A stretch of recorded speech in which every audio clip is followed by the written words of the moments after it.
विद्यार्थी मित्रों, केम छो? मजामां ने? सरस्वती ग्रुप ऑफ एज्युकेशन ना विडियो लेक्चर में आप सर्वे विद्यार्थीओनुं हार्दिक स्वागत है। विद्यार्थी मित्रों, धोरण 10 सामाजिक विज्ञान ની અંદર ચેપ્ટર નંબર 18 ભાવ વધારો અને ગ્રાહક જાગૃતિ તેની ચર્ચા આપણે કરી રહ્યા છીએ। આ પ્રકરણની અંદર આગળના 4 ભાગોની અંદર ભાવ વધારો કોને કહેવાય, ફુગાવાજન્ય ભાવ વધારો એટલે શું અને સ્થિરતા સાથેનો ભાવ વધારો એટલે શું તેની આપણે ચર્ચા કરી। સાથે સાથે છેલ્લા પીરિયડની અંદર આપણે ચર્ચા કરી રહ્યા હતા ભાવ વૃદ્ધિના કારણોની અંદર। तो आ भाव वृद्धिना अलग अलग આપણે મુખ્યત્વે બે કારણો જોયા અને એ બે કારણ માટે જવાબદાર અન્ય 8 પરિબળો છે તેની આપણે ચર્ચા કરી રહ્યા હતા। એમાં સૌપ્રથમ આપણે ભણ્યા હતા કે નાણાંના પુરવઠામાં થતો વધારો એ ભાવ વૃદ્ધિ લાવે છે। ત્યાર પછી વસ્તી વધારો, નિકાસની અંદર થતો વધારો, આ ઉપરાંત કાચા માલની જે કિંમત છે તેમાં જો વધારો થાય તો તે ઉત્પાદન ખર્ચની અંદર થયેલો વધારો ગણવામાં આવે છે અને તેના પરિણામે પણ ભાવ વધે છે। સાથે સાથે બ્લેક મની એટલે કે બિન નોંધાયેલ નાણું, એવા પૈસા, એવા રૂપિયા કે એવું નાણું કે જે હિસાબી ચોપડે નોંધવામાં આવેલું નથી, તો આવા નાણાંના હિસાબે પણ છે તે ખરીદ શક્તિમાં ખૂબ વધારો થતો હોય છે। કારણ કે એ લોકોને કે જેઓ ઇન્કમ ટેક્સ થી બચવા માટે આવું નાણું સંગ્રહ કરી રાખે છે, એમને ડર હોય છે કે જો ઇન્કમ ટેક્સ ની રેટ પડશે તો આપણે આ નાણાંનો હિસાબ કઈ રીતે આપીશું। તો સાથે સાથે ઘણી વખત સરકાર પણ અલગ અલગ વસ્તુઓના ભાવોની અંદર છે તે વધારો કરતી જોવા મળે છે। ખાસ કરીને પેટ્રોલિયમ પેદાશો હોય કે પછી ગેસ હોય, એટલે કે આપણા જે સિલિન્ડર આવે છે ગેસના તેની આપણે વાત કરીએ, તો સાથે સાથે રાસાયણિક ખાતર છે, તો આવા વસ્તુની અંદર ક્યારેક સરકાર દ્વારા પણ ભાવ વધારો છે તે કરવામાં આવતો હોય છે, જે સામાન્ય રીતે જે તે રાજ્ય અથવા તો કેન્દ્ર સરકારના જે એડિશનલ ટેક્સ હોય એટલે કે જે વધારાના વેરા હોય તેના દ્વારા છે તે થતું હોય છે। હવે તો આપણા સમગ્ર દેશમાંથી આપણે અલગ અલગ પ્રકારના બધા વેરાઓ દૂર કર્યા છે અને તેની જગ્યાએ વસ્તુઓ અને સેવા ઉપરનો એકમાત્ર કર વન નેશન વન ટેક્સ એટલે કે જીએસટી આવી ગયું છે। તો આ જીએસટી પણ બે પ્રકારના હોય છે। ખાસ કરીને રાજ્ય સરકાર દ્વારા જે જીએસટી લેવામાં આવે છે કોઈ પણ વસ્તુ કે સેવા ઉપર, તેને આપણે સ્ટેટ જીએસટી એટલે કે એસજીએસટી તરીકે ઓળખીએ છીએ, અને સેન્ટ્રલ ગવર્નમેન્ટ એટલે કે કેન્દ્ર સરકાર દ્વારા જે વેરો ઉઘરાવવામાં આવે છે કોઈ પણ વસ્તુ ઉપર તેને આપણે સીજીએસટી કહીએ છીએ। તો આ બંને જીએસટી છે તેના અલગ અલગ સ્લેબ નક્કી કરેલા છે અને તે વસ્તુ ઉપર નાખતા સ્વાભાવિક છે તે વસ્તુ મોંઘી બનતી હોય છે। તો આપણે 6 પરિબળોની ચર્ચા આપણે અગાઉ છે તે ભાવ વૃદ્ધિના કારણોમાં જોઈ ગયા, નાણાકીય પગલાં જોઈ ગયા, ત્યાર પછી વસ્તીમાં થતો વધારો, નિકાસોની અંદર થતો વધારો, કાચા માલની ઊંચી કિંમતે પ્રાપ્તિ તે પણ ભાવ વૃદ્ધિનું એક કારણ છે, બ્લેક મની એટલે કે કાળું નાણું કે બિન નોંધાયેલ નાણું તે પણ ભાવ વૃદ્ધિનું એક કારણ છે, અને ત્યાર પછી સરકાર પણ છે તે અલગ અલગ રીતે વસ્તુના ભાવ વધારે છે તેની આપણે ચર્ચા કરી। આજના સેશનની અંદર આપણે બે મહત્વપૂર્ણ ટોપિક ભણવાના છે, તે છે કુદરતી પરિબળો દ્વારા કેવી રીતે વસ્તુના ભાવ વધે છે, અને બીજું છે દાણચોરી, સંગ્રહખોરી અથવા તો કાળા બજાર, જેને આપણે બ્લેક માર્કેટિંગ કરતા હોઈએ છીએ। ઘણી વખત આ શબ્દ આપણે સાંભળેલો પણ હોય છે, ઓલી જગ્યાએ ઓલા થિયેટર્સની અંદર ટિકિટોની કાળા બજારી થાય છે। તો કાળા બજારી એટલે શું? આમ જોવા જઈએ તો સંગ્રહખોરીનો પર્યાય શબ્દ કહી શકાય, આપણે એના સમાનાર્થી શબ્દ જેવો આપણે તેને કહી શકીએ। તો તેમ છતાં બંનેના અર્થ વચ્ચેનો તફાવત પણ આપણે અભ્યાસ કરશું। તો આપણો જે ભાવ વૃદ્ધિના કારણોવાળો ટોપિક છે જે આપણે લાસ્ટ લેક્ચરમાં અધૂરો મૂકેલો, તેના 2 પોઈન્ટ આપણે આજના સેશનમાં ભણશું। ત્યાર પછી આ જે ભાવ વૃદ્ધિ થઈ રહી છે, ભાવ વધારો થઈ રહ્યો છે, એને શા માટે આપણે નિયંત્રિત કરવો પડે, કંટ્રોલમાં રાખવો પડે। જો ફુગાવાજન્ય ભાવ વધારો સતત ને સતત વધતો જાય તો એની લોકોના જીવન ઉપર ઘણી ગંભીર અસરો પડતી હોય છે। ખાસ કરી અને ભાવ વૃદ્ધિના કારણે ગરીબ અને મધ્યમ વર્ગનું જીવન છે તે એક પ્રકારનું કહી શકે કે તેમના જીવન માટે જોખમ ઊભું થાય છે। કારણ કે જે શ્રીમંત વર્ગ છે, પૈસાદાર વર્ગ છે, તે તો કોઈ પણ કિંમતે વસ્તુ ખરીદવા માટે હંમેશા તૈયાર રહે છે, પરંતુ આ ભાવ વૃદ્ધિનું જે ચક્ર છે, ભાવ વૃદ્ધિનું જે વિષ ચક્ર છે તે ગરીબ લોકો અને મધ્યમ વર્ગ માટે ખૂબ જ ખતરનાક સાબિત થાય છે। અને દેશમાં આપણે આમ જોવા જઈએ તો શ્રીમંત લોકોની સરખામણીમાં મોટાભાગની વસ્તી મધ્યમ અને ગરીબ વર્ગમાંથી હોય છે। આથી સ્વાભાવિક છે કે તેની સીધી અસર સમગ્ર દેશ ઉપર આપણને થતી જોવા મળે છે। તો આમ ભાવ નિયંત્રણ શા માટે અથવા તો ભાવ નિયંત્રણ શા માટે જરૂરી છે, તો એની પહેલા અસરો આપણે ભણશું, એના ઉપરથી આપણને ખબર પડશે તો ભાઈ ભાવ વધારાના કારણે શું થઈ રહ્યું છે અથવા તો શું થઈ શકે છે. તો જો આપણે એની અસર ભણીએ તો એ જ એનું નિયંત્રણ માટેના જવાબદાર પરિબળો બની જાય. શા માટે? તો કે ભાઈ ભાવ વૃદ્ધિ થાય તો એની સમાજ જીવન ઉપર શું અસર પડે છે, એ અસર પડે છે એટલા માટે એનું નિયંત્રણ કરવું જરૂરી છે, એને કંટ્રોલમાં રાખવો જરૂરી છે. અને ત્યાર પછીના આપણે આગલા પીરિયડોની અંદર આપણે આગલા લેક્ચરોની અંદર આપણે એ પણ ભણશું કે આ જે ભાવ નિયંત્રણ છે તેને આપણે કેવી રીતે કરી શકીએ, સરકાર તેના માટે શું સ્ટેપ ભરી શકે, લોકો છે તે કઈ રીતે આ ભાવ નિયંત્રણની અંદર પોતાનું કાર્ય કરી શકે.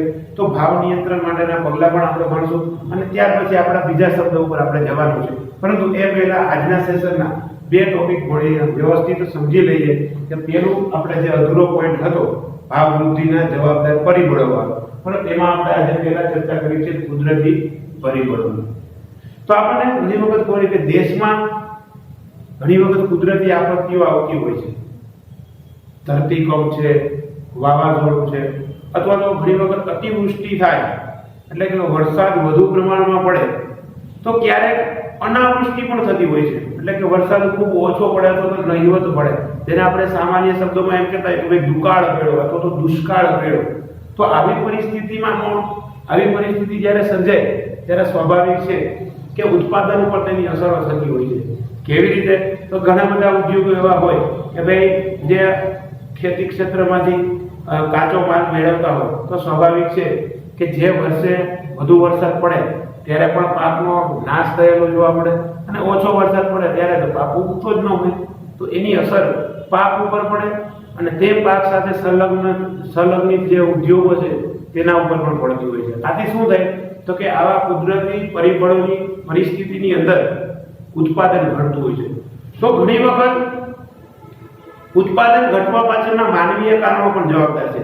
એક્ઝામ્પલ તરીકે કોઈ કંપનીની અંદર હડતાલ પડે, ઔદ્યોગિક અસમતુલા સર્જાય, માલિકો અને મજૂરો વચ્ચે સંઘર્ષ ઊભો થાય એવી પરિસ્થિતિ હોય. તો ક્યારેક આપણે હમણાં જોયું કોરોના કાળની અંદર તો લગભગ 1.5 મહિના સુધી ઘણા બધા જે કારખાનાઓ છે, ઔદ્યોગિક ક્ષેત્રો બંધ રહ્યા. હા, સરકારે આ પરિસ્થિતિની અંદર જે જીવન જરૂરિયાત વસ્તુના ઉદ્યોગો છે અને જે ખાણીપીણીના એટલે કે જે પ્રાથમિક લોકોની જરૂરિયાત છે એટલે કે જનરલ કરિયાણાના સ્ટોર છે અથવા તો મેડિકલના જે કેન્દ્રો છે એટલે કે જે મેડિકલ સ્ટોર છે તેને સરકારે પરમિશન આપેલી, પરંતુ આ સિવાય મોટાભાગના ઔદ્યોગિક ક્ષેત્રની અંદર કારખાનાઓ બંધ રહી. તો આ શું થયું કે કોઈ મહામારી આવે, રોગચાળો ફાટ્યો છે કોરોના રૂપી, તો એ વખતે પણ આવું ઉત્પાદન ઉપર છે અસર થતી હોય છે.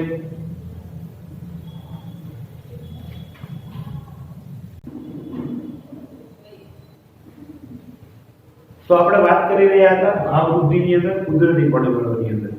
તો અતિવૃષ્ટિ છે, અનાવૃષ્ટિ છે, ધરતીકંપ છે, વાવાઝોડું છે, આવા કુદરતી કારણોને કારણે ઘણી વખત ઉત્પાદન ઓછું થઈ જતું હોય છે.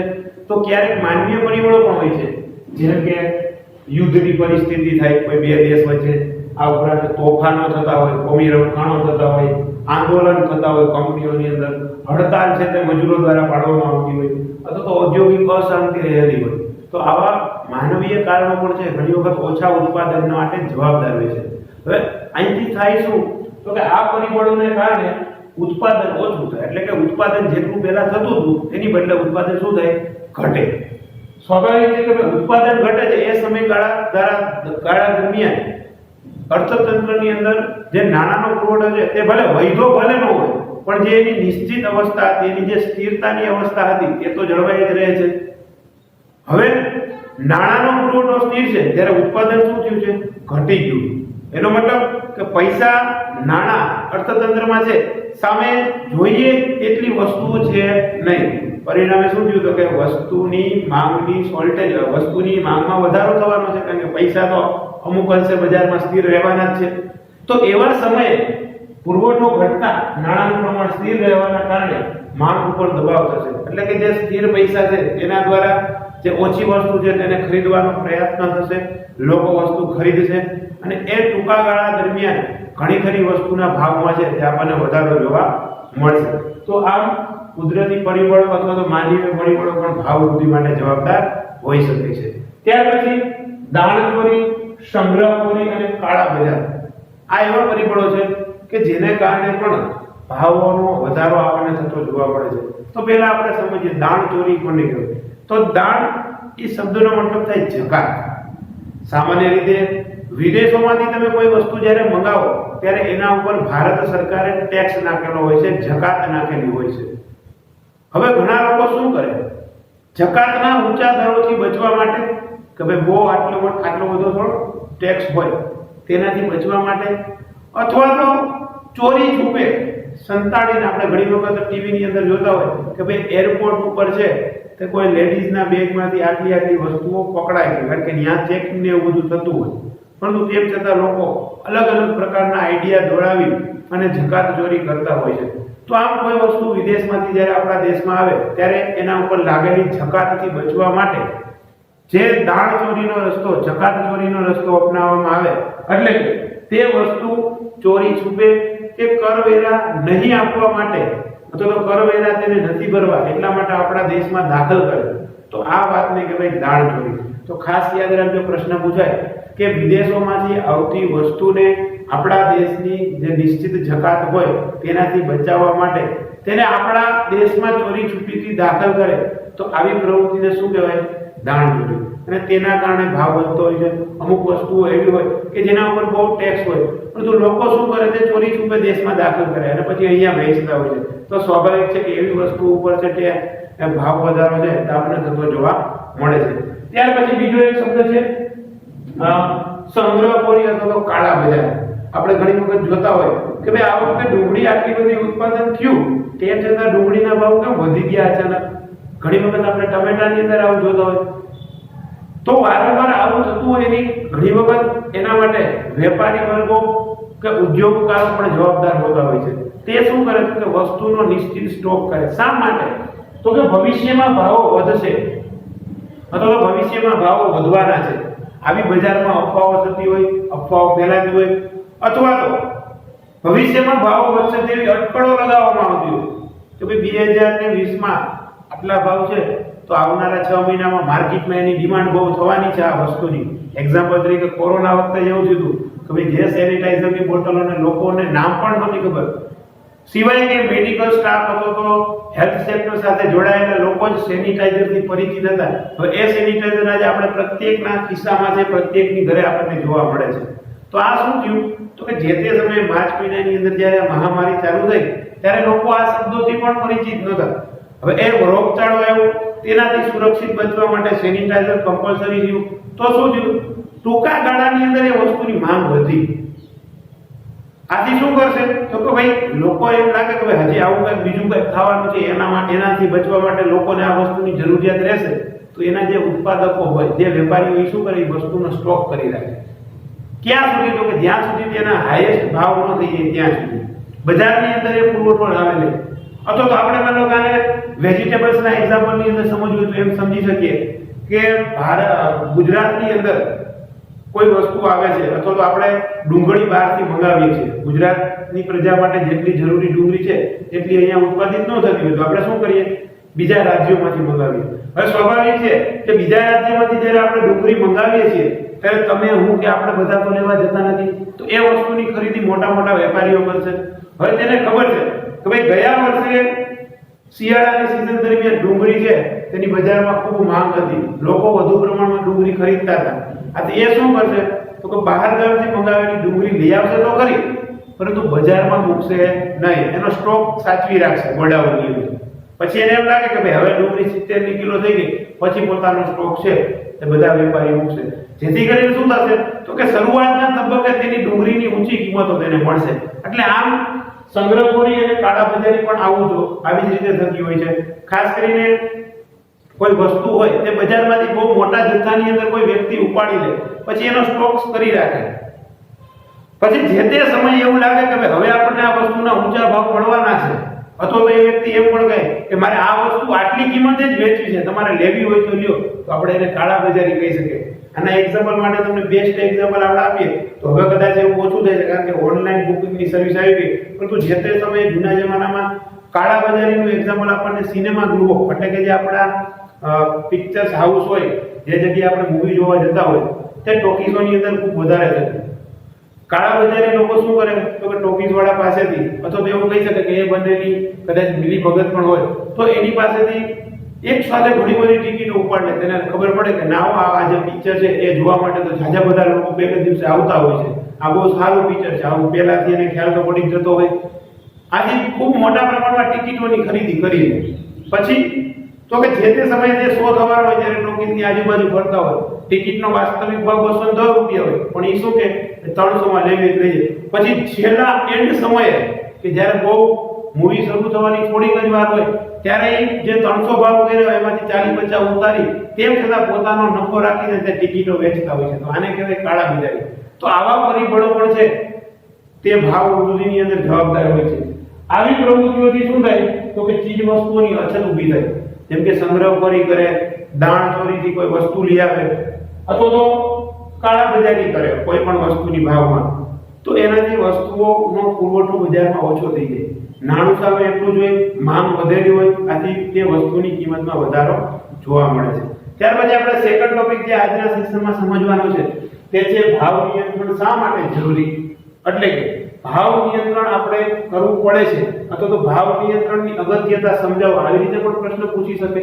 અથવા તો એમ પૂછે કે ભાઈ ઊંચા ભાવોની અસર સમાજ જીવન ઉપર શું થાય છે તે દર્શાવો, અથવા તો ઊંચા ભાવોને કારણે અર્થતંત્ર તથા સમાજ ઉપર તેના કેવા પ્રભાવો પડે છે તે જણાવો. તો એની અંદર પણ તમારે આ 5-6 પોઈન્ટ છે તે લખવા પડે. તો અહીંયા આપણે ટોપિક ભણવાનો છે ભાવ નિયંત્રણ શા માટે જરૂરી છે.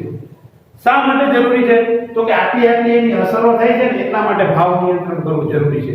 કઈ કઈ અસરો? તો પહેલું તો કે ભાઈ ભાવ વધારો થાય એનાથી શું થાય તો કે નફામાં વધારો થાય. કે સ્વાભાવિક છે ઉત્પાદક હોય એને પ્રોફિટ વધુ મળે, કોઈ પણ વસ્તુના ભાવ વધારે મળે તો નફામાં વધારો થવાથી લોકોની આવકમાં વધારો થાય. લોકો પાસે આવક વધે આથી લોકો ખરીદીની અંદર વધુ કરે, પૈસા વાપરે એટલે ખરીદ શક્તિમાં વધારો થાય.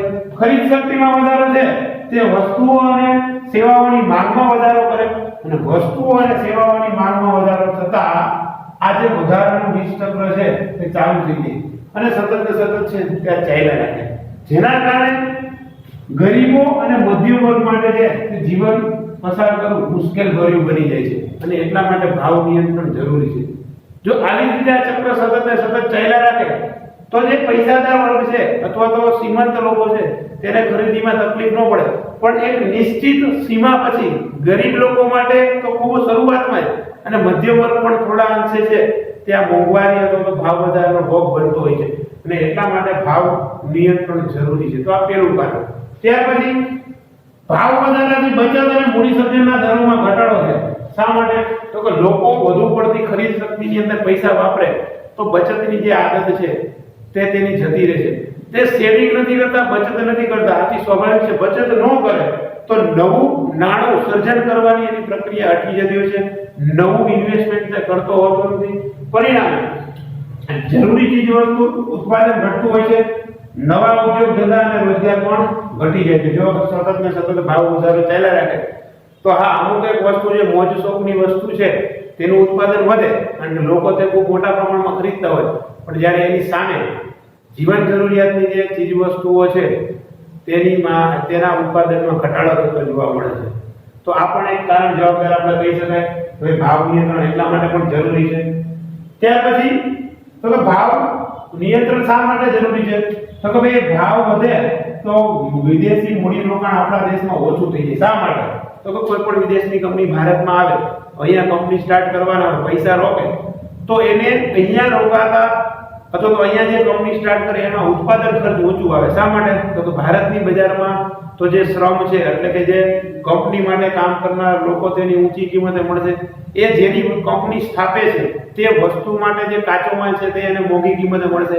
આથી એક સમય આવશે કે ભાઈ વિદેશી રોકાણકારોને એમ થાય કે ભાઈ ભારતમાં કંપની ચાલુ ન કરે, કાં તો કે ત્યાં તો બહુ વસ્તુના ભાવ વધારે છે તો આપણે બાંગ્લાદેશમાં ચાલુ કરી દઈએ, ત્યાં વસ્તુના ભાવ ઓછા છે, ત્યાં મજૂરો સસ્તી કિંમતે મળી જાય છે અથવા તો ત્યાં કાચો માલ આપણને ઓછા પૈસા મળે છે. તો ભાવ વધારાના કારણે વિદેશી મૂડીરોકાણ આપણા દેશમાં ઘટે. બીજું આયાતી વસ્તુઓ છે એમાં વધારો થાય. શા માટે તો કે અહીંયા સોરી આયાતી વસ્તુઓમાં વધારો થાય, કારણ કે વિદેશી મૂડીરોકાણ ઓછું થાય એટલે આપણે વિદેશમાંથી વસ્તુઓ મંગાવવી પડે, આયાત કરવી પડે, આથી એમાં વધારે પડતા પૈસા વપરાય છે. શબ્દ યાદ રાખજો, હુંડિયામણ એટલે શું? તો કે આપણે અન્ય દેશ સાથે જ્યારે પણ ખરીદી કે વેચાણની પ્રક્રિયા કરીએ ત્યારે આપણે તેને જે તે દેશના ચલણમાં છે તે પેમેન્ટ કરવાનું હોય. માની લો કે આપણે અમેરિકા પાસેથી કોઈ વસ્તુની ખરીદી કરીએ તો ત્યાં આપણા ગાંધીજી બાપુ વાળી નોટ ન આવે તો આપણે એને ડોલરમાં પેમેન્ટ કરવાનું થાય. ઇંગ્લેન્ડ સાથે કોઈ પણ ખરીદી કરીએ તો આપણે એને પાઉન્ડમાં પેમેન્ટ કરવાનું થાય. તો ઈ જે વસ્તુ છે આપણે જે કરન્સીમાં ચૂકવીએ છીએ તો એનું એક આખે આખું આપણા દેશમાં મેન્ટેન થતું હોય. શા માટે? તો કે ઈ લોકો પણ અહીંયા કઈ પણ ભારતથી કઈ ખરીદે તો એના ડોલર તો આપણી બજારમાં પણ ન ચાલે, તો એને પેમેન્ટ કેમાં કરવાનું હોય? તો રૂપિયામાં કરવાનું હોય. તો આમ ફોરેન જે નાણાંઓ છે, અન્ય દેશના જે વિદેશી ચલણો છે તે એક નિયંત્રિત થતા હોય છે, જેને આપણે હુંડિયામણ કહેતા હોય. શું કહેતા હોય? હુંડિયામણ. એટલે કે ભારતના કેટલા રૂપિયાથી આપણે અમેરિકાની એ ડોલર આપણે ખરીદી શકીએ. આપણે કદાચ બજારમાં તો ટેલિવિઝન ઉપર જોતા હોય કે ભાઈ ડોલરનો ભાવ તો 72 રૂપિયા થઈ ગયો. એવો વાસ્તવમાં એનો અર્થ શું થાય?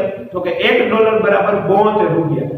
ભારતના 72 રૂપિયા છે તે અમેરિકાના 1 ડોલર બરાબર છે. એનો મતલબ કે માની લો કે આપણે અમેરિકામાંથી 2 ડોલરની કોઈ વસ્તુ મંગાવીએ તો આપણે સામે પૈસા કેટલા દેવા પડે? તો કે 72 140 144 રૂપિયા આપણે છે તે અમેરિકાને દેવા પડે.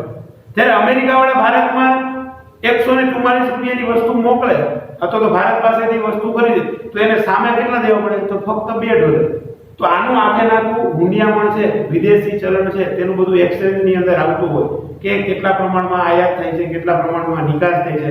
અને આવી પરિસ્થિતિમાં જો આપણે વધુ નિકાસ કરતા હોય ને આપણા માટે ફાયદાકારક કહેવાય. આપણે આયાત વધુ કરીએ તો મતલબ શું થાય કે આપણા પૈસા વધુ બહાર જાય છે અને સામેના દેશનું ચલણનું વ્યાજ વધારે હોવાના કારણે આપણે વધુ પૈસા ચૂકવીએ છીએ, વસ્તુ ઓછી આવે છે. જ્યારે એ લોકો ઓછા પૈસા ચૂકવે છે અને વસ્તુ વધારે આપે છે. તો આમ આયાતી વસ્તુમાં વધારો થતા હુંડિયામણ એટલે કે આપણા વિદેશી નાણું આપણે જે આયા ડોલર ભેગા કર્યા હોય એ વધારે ખર્ચાઈ જાય. આવશ્યક ચીજ વસ્તુઓનું ઉત્પાદન ઘટી જાય. આથી શું થાય? તો આવશ્યક ચીજ વસ્તુઓની અછત સર્જાય. અછત સર્જાવાના કારણે ફરી પાછો માંગમાં તો એટલો વધારો હોય તો ભાવ વૃદ્ધિ થાય. એટલા માટે આપણે ભાવ નિયંત્રણ કરવું પડે. ત્યાર પછી તો કે દેશમાં ચીજ વસ્તુઓનું ઉત્પાદન ખર્ચ વધતા તે મોંઘી બને. આપણા દેશની વસ્તુ કઈ બને? મોંઘી બને. હવે ઉત્પાદન ખર્ચ વધ્યો એટલે વસ્તુ મોંઘી થવાની છે. વસ્તુ મોંઘી થઈ હવે આપણે એને વિદેશમાં મોકલી તો સસ્તા તો મોકલી નો. શા માટે? તો કે વસ્તુ બનાવવા માટે જ આપણે એનો ખર્ચ થયો છે. એ વસ્તુ આપણને જ મોંઘી પડી. ઉત્પાદન ખર્ચ ભાવ વધારાના કારણે આપણે તમને કીધું કે વધે. કેવી રીતે વધે? તો કે પહેલું તો કે એ કંપનીમાં જે તે કામદારો છે તે પગારની માંગ કરશે. બીજું તો કે ઉત્પાદનની અંદર કોઈ ફેક્ટરીની અંદર જે કાચો માલ આવે છે એની કિંમત વધારે હોય તો એ પણ ઉત્પાદન ખર્ચ વધ્યો જ કહેવાય. એક્ઝામ્પલ તરીકે કોઈ વેપારની કંપની છે તો એ લોકોને બટેટા જ ઊંચી કિંમતે મળે તો વેપાર માટે બટેટા કાચો માલ છે એક પ્રકારનો. બટેટા એને મોંઘા મળે તો સ્વાભાવિક છે કે એની વેપાર પણ કેવી છે? મોંઘી થવાની છે. તો આમ વેપારના ઉત્પાદન ખર્ચમાં વધારો થયો.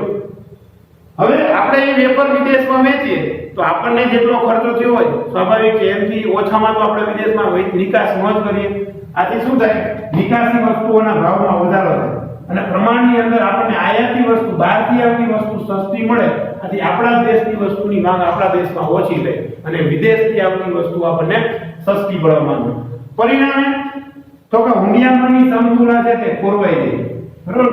જે આયાત નિકાસની અંદર જે આપણને વિદેશી ચલણ પ્રાપ્ત થતું હોય તેની સમતુલા ખોરવાઈ જાય. પૈસા જ્યાં ચૂકવવા પડે ત્યારે આવે ઓછા. એટલે કે વિદેશી હુંડિયામણની સમતુલા ખોરવાઈ જવાના કારણે ભાવ વૃદ્ધિ દેશના અર્થતંત્રને ખૂબ જ એમ કહી શકાય કે હચમચાવી નાખે. એટલા માટે એવું કહેવાય કે અમેરિકાનો ડોલર વિશ્વમાં સર્વસામાન્ય ચલણી નાણું શા માટે? તો કે મેજોરિટી દેશો ડોલરની અંદર પોતાનો ચલણ વેગ ધરાવતા હોય છે. એટલે કે મેજોરિટી ઘણા મોટા ભાગના દેશોમાં ચલણ તરીકે ડોલર છે. સૌથી વધુ સ્વીકૃત નાણું ડોલર છે અને એટલા માટે એક અમેરિકન ડોલર લેટેસ્ટ કદાચ મને નથી એક્ઝેક્ટ આઈડિયા પણ મેં છેલ્લે સાંભળેલું કે 74 રૂપિયા છે તે 1 ડોલર બરાબર હતા. તો આમ આપણા હુંડિયામણની સમતુલા ખોરવાઈ જાય. અને છેલ્લું અને સૌથી મહત્વનું ભાવ વધારાની અસર આપણે એવી કહી શકીએ કે ભાવ વધે એટલે ગરીબ અને મધ્યમ વર્ગનું જીવન ધોરણ સાવ પછડી જાય. લોકોને પોતાની પ્રાથમિક જરૂરિયાતો માટે પણ ઘણી વખત તકલીફ પડતી હોય છે. જરૂરિયાતો પૂર્ણ કરવા માટે સમાજમાં ચોરી, લૂંટફાટ, હત્યા, ગુનાખોરી, સટ્ટાખોરી, નફાખોરી, કાળા બજાર, ભ્રષ્ટાચાર અને આપઘાત જેવી અનૈતિક પ્રવૃત્તિઓ, જે નીતિ વિરુદ્ધની પ્રવૃત્તિઓ છે, તે દેશમાં ચાલુ થઈ છે. સમાજ અધપતનના રસ્તે જતો રહે. શા માટે? તો ભાઈ જરૂરિયાતો જીવન તો જીવું. આથી લોકો ઘણી વખત શું કરે, શોર્ટકટ ચાલુ કરે, સટ્ટો રમે, અલગ અલગ પ્રકારના ઘણા બધા સટ્ટા આવે, જમીનના આવે, ક્રિકેટ ઉપર આપણે ઘણી વખત ટીવીમાં અથવા ન્યૂઝમાં જોતા હોય કે ક્રિકેટ ઉપર સટ્ટો, આઈપીએલ ઉપર સટ્ટો રમતા આટલા લોકો પકડાઈ ગયા. તો એનો હેતુ શું હોય કે પૈસા કમાવો. પૈસા ઉભા કમાવા હોય તો કે જરૂરિયાતો પૂર્ણ કરવા. ભ્રષ્ટાચાર કરતા હોય તો શા માટે? તો કે જીવન ધોરણ ઊંચું જીવવું હોય, શોખ ખૂબ ઊંચા હોય, આવક હોય એમાં પૂરું થતું હોય ને, આથી એ શું કરે તો ભ્રષ્ટાચાર કરે, બરાબર. ત્યાર પછી નફાખોરી કરતો હોય, સંગ્રહખોરી કરતો હોય, કાળા બજાર કરતો હોય કોઈ પણ વસ્તુની. તો આવા અનૈતિક જે એથિક્સ વિરુદ્ધના તત્વો છે તે સમાજ જીવનમાં ઘર કરે અને આપણને આવી પ્રવૃત્તિ કરતા લોકો સમાજમાં દેખાય છે. તેનું કારણ પણ આપણે એમ કહી શકીએ કે ભાવ વધારો. જો વસ્તુઓ ખૂબ ઓછી કિંમતે પ્રત્યેક લોકોને મળતી રહે, લોકોની જરૂરિયાતો યોગ્ય પ્રમાણમાં પૂર્ણ થતી રહે, તો તેની આવી પ્રવૃત્તિ કરવાની જરૂર પડતી નથી અને સમાજનું નૈતિક અધપતન થતું નથી. તો આ બધા રીઝન છે કે જેના કારણે ભાવ વૃદ્ધિ નિયંત્રણમાં લાવવી ખૂબ જ જરૂરી છે. એટલે કે ભાવોને કંટ્રોલ કરવા ખૂબ જ અગત્યના બની છે. ફરી એક વખત બીક રીઝન કે ભાઈ જે આ બધી વધારાનું વિષ ચક્ર છે તેને રોકવા માટે ભાવ વૃદ્ધિ જરૂરી છે. ત્યાર પછી બચત વધે અને મૂડી સર્જનના દરમાં ઘટાડો થાય છે, તે ન થાય એટલા માટે ભાવ નિયંત્રણ જરૂરી છે. નવા ધંધા ઉદ્યોગ રોજગાર ઘટી જાય ભાવ વધે તો, બરોબર, પણ ભાવ વધે નહીં તો નવા રોજગાર પણ આવે, નવા ઉદ્યોગો પણ આવે અને નવા ધંધા પણ લોકો ચાલુ કરે. શા માટે? તો કોઈ બજારમાં બધી વસ્તુ સસ્તી મળતી હોય તો કોઈ નવી કંપની નાખવાનો પ્લાન કરે, બરાબર. ત્યાર પછી જો ભાવો ઓછા હોય તો વિદેશી મૂડીરોકાણ પણ દેશમાં થાય, કારણ કે એને ખબર પડે કે ભાઈ પાકિસ્તાનમાં રોકાણ કરીએ તો ત્યાં તો ધબધબાટી પહોંચ્યું, ગમે ત્યારે આતંકવાદી હુમલો થઈ જવાની સંભાવના છે. બાંગ્લાદેશની અંદર આપણે કંપની ચાલુ કરી તો આપણે 200 કરોડમાં થાય છે, ભારતમાં 180 કરોડમાં થાય છે. તો વિદેશી કંપની વાળા શું વિચારે, બાંગ્લાદેશમાં ન કરે તો ભારતમાં કરો, 20 કરોડનો તો ફાયદો થાય ને. એટલે જો ભાવ વૃદ્ધિ ઓછી હોય, ભાવો બહુ વધતા હોય તો વિદેશી મૂડીરોકાણ પણ વધે, પરંતુ ભાવ વધવાના કારણે શું થાય તો કે ઘટતા હોય છે. ત્યાર પછી આપણા દેશની વસ્તુઓ પણ આપણા દેશના લોકોને મળી રહે તે જરૂરી છે. સાથે સાથે હુંડિયામણની સમતુલા ખોરવાઈ ન જાય એટલા માટે પણ ભાવ વૃદ્ધિ જરૂરી છે અને લોકો વ્યવસ્થિત જીવન ધોરણ જીવી શકે, નૈતિક રીતે નીતિવાન બની અને લોકો જીવન પસાર કરી શકે એટલા માટે પણ છે કે ભાવ નિયંત્રણ જરૂરી છે. બહુ મોસ્ટ ટાઈમની પ્રશ્ન છે, પોઈન્ટ 5 જ છે કે ભાવોને શા માટે નિયંત્રણમાં રાખવા જોઈએ. તો આજના સેશનની અંદર આપણે અહીંયા સુધી રાખીએ. જ્યારે નેક્સ્ટ લેક્ચરની અંદર મળશું ત્યારે આપણે ચર્ચા કરશું કે ભાવ નિયંત્રણ કરવાના પગલાં, બરોબર. આપણે ભાવોને નિયંત્રિત કેવી રીતે કરી શકીએ. આપણે તો સામાન્ય રીતે બહુ નાનું એકમ છે, પણ મેજોરિટી સરકાર અલગ અલગ પગલાં દ્વારા, જેમ કે નાણાકીય પગલાં પડે, રાજકોષીય પગલાં પડે, સરકાર મૂડીરોકાણો પર નિયંત્રણ કરે એટલે કે અંકુશો મૂકે, સાથે સાથે તો કે ભાવ નિયમન માટે માપબંધી પણ કરતા હોય. સરકાર કોઈ એવી પેરેલલ સિસ્ટમ ઊભી કરે કે જેના કારણે વસ્તુના ભાવ બહુ વધી ન જાય. આપણે જોતા હોય અનાજ કરિયાણાની દુકાન, જે એક પ્રાઇવેટ અનાજ કરિયાણાની દુકાન હોય ત્યાં ઘઉંના ભાવ કેટલા હોય અને સરકારી અનાજની જે દુકાન હોય, આપણે જેને કૂપનની દુકાન અથવા તો રેશન કાર્ડની દુકાન તરીકે ઓળખીએ છીએ, ત્યાં ઘઉંના ભાવ કેટલા હોય. તો એની અંદર આપણને ખબર પડે સરકાર આવી વ્યવસ્થા પણ ઊભી કરતી હોય અને ઘણી વખત સરકાર ભાવ નિર્ધારણ, કોઈ પણ વસ્તુની કિંમત કેટલી રાખવી આના માટેના ચોક્કસ નીતિ નિયમો પણ બનાવતી હોય છે. તો આ બધા પગલાઓની વાત આપણે જ્યારે નેક્સ્ટ લેક્ચરની અંદર મળશું ત્યારે ભાવને નિયંત્રણમાં લેવાના ઉપાયોની ચર્ચા કરશું. તો મળીએ નેક્સ્ટ લેક્ચરની અંદર. ત્યાં સુધી વંદે માતરમ, જય હિન્દ.